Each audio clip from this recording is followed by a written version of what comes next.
So వచ్చేసానండి ఇకో art hostel beach ఎదురుగా అనమాట, చాలా బాగుంటుంది. Let's go. మొత్తానికి డొమినికన్ రిపబ్లిక్ దేశంలో నా స్వర్గానికి వచ్చేసాం. హాస్టల్ అద్భుతంగా ఉంది, కిచెన్ ఉంది, ఎంట్రన్స్ కిచెన్, ఫ్రిడ్జ్. మనం లోపలికి వెళ్ళిపోతే ఇంకా చూసుకోవచ్చు రూములు. నిజంగా చూడండి, పెద్ద బెడ్ నేను యూట్యూబర్ అని నాకు కిందకి ఇచ్చేశారు. పైన ఒకటి లాకర్సు, ఇక్కడ ఒకటి 4 బెడ్లు ఉన్నాయి, చాలా బాగుంది. ఇంకా బాత్రూమ్ విషయానికి వస్తే ఇంకా సూపర్, అంతా నీట్గా బుజ్జిగా ఉంది. బాత్రూమ్ అన్నీ అటాచ్డ్ బాత్రూమ్, తక్కువ డబ్బుల్లోని హ్యాపీగా మనం ఈ దేశంలో దినం తెచ్చచ్చు. బాగుంది కదా రూము అదిని. గుడ్ మార్నింగ్ ఫ్రమ్ పుంతా కానా, డొమినికన్ రిపబ్లిక్ దేశం నుంచి. మనం ఇప్పుడు సిటీ సెంటర్ డౌన్ టౌన్లో ఉన్నామండి, మీరు చూస్తున్నారు కదా.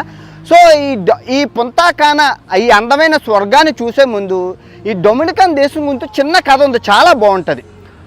అప్పుడు క్రిస్టోఫర్ కొలంబస్ 1400 సంవత్సరాలు